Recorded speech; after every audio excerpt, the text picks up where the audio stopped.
Very good morning, class 7 students. I hope you all are good at home. So, today we are going to start our English chapter number 7, neighbor. Now, neighbor, as we know, if we are living in a society, तो हमारे आसपास लोग भी रहेंगे, neighbors भी होंगे, और neighbors होते हैं तो हम एक दूसरे से help भी बहुत easily ले लेते हैं. तो ये जो एक चैप्टर है, एक स्टोरी है जो कि सिगरन श्रीवास्तव की स्टोरी है. एक इंग्लिश राइटर है वो, लेकिन ये जो स्टोरी है एक इंडियन फैमिली की है, क्योंकि हमारी ही इंडियन फैमिलीज़ में जो होते हैं कि नेबर्स जो एक दूसरे की हेल्प करने के लिए हमेशा तैयार रहते हैं. तो यहाँ पर क्या हुआ है कि एक छोटी लड़की और उसके दादाजी यानी कि ग्रैंडफादर के साथ एक ट्रेजेडी हो जाती है, यानी कि उनके घर पर थीव्स आ जाते हैं. तो उनको बचाने के लिए, उन दोनों को बचाने के लिए उनके हेल्प के लिए उनके नेबर्स आते हैं और किस तरह से उनको बचाते हैं हम आज यही जो है पढ़ेंगे. So just open your page number 44 and read with me. I know you will love the story. किस तरह से एक दूसरे की हेल्प करना कितना अच्छा लगता है. The voice came closer came towards the bedroom. अभी जो वॉइस है वो जो है रूम में मतलब बहुत ज़्यादा क्लोज आ रही थी. क्या हो रहा था कि आवाज़ें आ रही थी कि कौन है रूम में कौन नहीं है.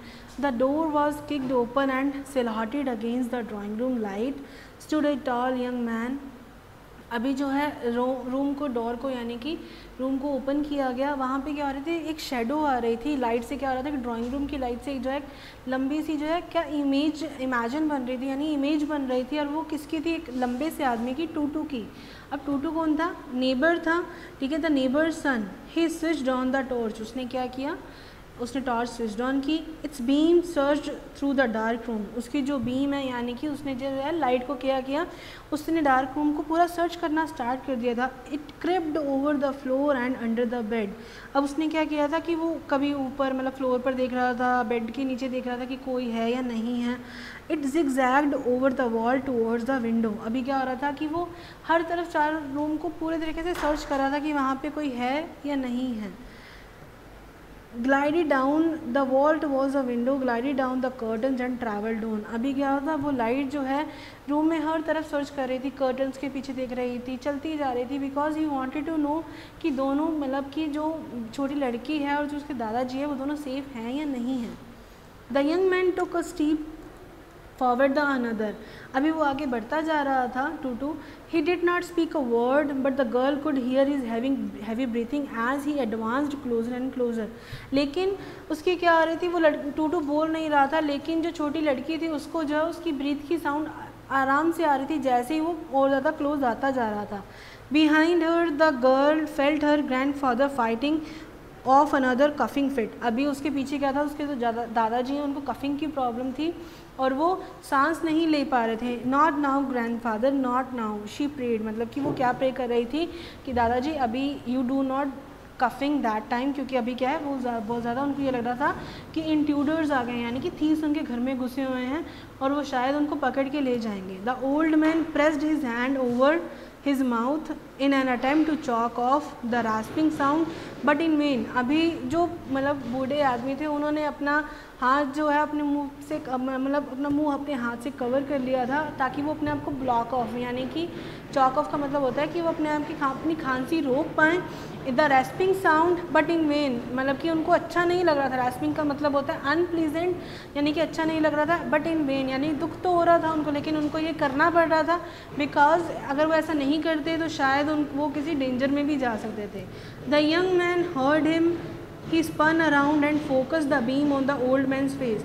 अभी इतने में ही टूटू ने उनके साउंड सुन लिया और उसने क्या किया, स्पन का मतलब होता है उसने फिर वो दोबारा घूमा. स्पन जो होती है वो स्पिन की थर्ड फॉर्म होती है. ठीक है, वो उसने पूरे रूम में घूमा. ठीक है, उसने क्या देखा, और उसने ओल्ड मैन के फेस पर वो लाइट जो है फोकस्ड करी. Blinded by the sudden light the old man shielded his face with the arms coughing pitifully all the while shrinking away from the intruder. अभी क्या होता था कि जैसे ही उनके फेस पर वो लाइट पड़ती है तो वो अपना फेस जो है अपनी आर्म से जो है कवर अप कर लेते हैं. उनको कफिंग हो रही थी बहुत ज़्यादा. ठीक है, लेकिन फिर भी क्या होता, श्रिंकिंग अवे का मतलब है कि वो छुपने की कोशिश कर रहे थे इंट्रूडर से. इंट्रूडर का मतलब होता है जब कोई हमारे घर में हमारे बिना परमिशन के जो है कोई घुस जाता है, उसको इंट्रूडर बोलते हैं, यानी कि थीव्स. तो the girl stared unbelievingly at him, और जो लड़की है उसको स्टेयर यानी कि मतलब कि उसको विश्वास ही नहीं हो रहा था और उसकी तरफ जो है देख रही थी। घूरना, स्टेयर का मतलब होता है घूरना। टूटू टूटू शी विस्पर्ड, उसने क्या, वो धीरे धीरे क्या बोल रही थी, उसका नेम ले रही थी टूटू का। Hot angry tears sprang into her eyes and before she knew what she was doing, अभी उसकी जो है उसकी आंखों में मतलब बहुत ज़्यादा आंसू थे, उसको पता नहीं था कि वो क्या करे, क्या करने वाली है। She was out of the hiding place and hammering at his chest with her small fist, अभी क्या हुआ था कि वो जो है उसकी छुपी हुई थी और वो क्या कर रही थी, उसकी हैमरिंग यानी कि उसकी चेस्ट पर मार रही थी। एंड वो मतलब विद अपने स्मॉल फिस्ट यानी कि अपने छोटे छोटे हाथों से। Leave my grandfather alone, leave him alone she sobbed, यानी कि वो रोते रोते क्या बोल रही थी, प्लीज़ मेरे ग्रैंड फादर को छोड़ दो, प्लीज़ उन्हें छोड़ दो। With the Swift movement of his arm the young man caught the struggling girl and clapped a tight hand over her mouth. अभी बहुत ही स्विफ्ट मूवमेंट का मतलब होता है कि बहुत इजीली उसने अपनी हाथ से क्या किया, उस लड़की the young man caught the struggling girl यानी कि जो उससे लड़ने की कोशिश कर रही थी, बहुत कस के उसके मुंह पर हाथ रख दिया। Then he kick that furniture, over turn the coat and smash the lamp, तो उसने फिर बाद में क्या किया, उसने एक फर्नीचर पर यानी कि लैम्प पर जो है उसने किक किया और उसने लैम्प को क्या कर दिया, तोड़ दिया। स्मैश्ड का मतलब होता है तोड़ देना। Drawn by the noise and turmoil two man appear in the doorway, यानी कि अनसर्टनली, टर्मोइल का मतलब होता है कि स्टेट ऑफ अनसर्टनली, कि अचानक से जब कुछ हो जाता है ना तो टर्मोइल बोलते हैं उसको। यानी कि उन इंट्रूडर्स की क्या हुआ, जो दो पर्सन जो है उनके घर में घुसे हुए थे, उनको अचानक से ये आवाज़ सुनकर वो पूछते हैं कि व्हाट इज़ हैपनिंग, कि क्या हुआ। One of them roared, have you got them, एक ने चिल्लाकर बोला क्या तुमने उन्हें पकड़ लिया है।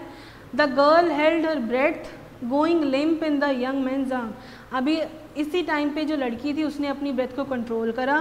Going limp in the young, और वो जो है आराम से किसके, टूटू के पास चली गई।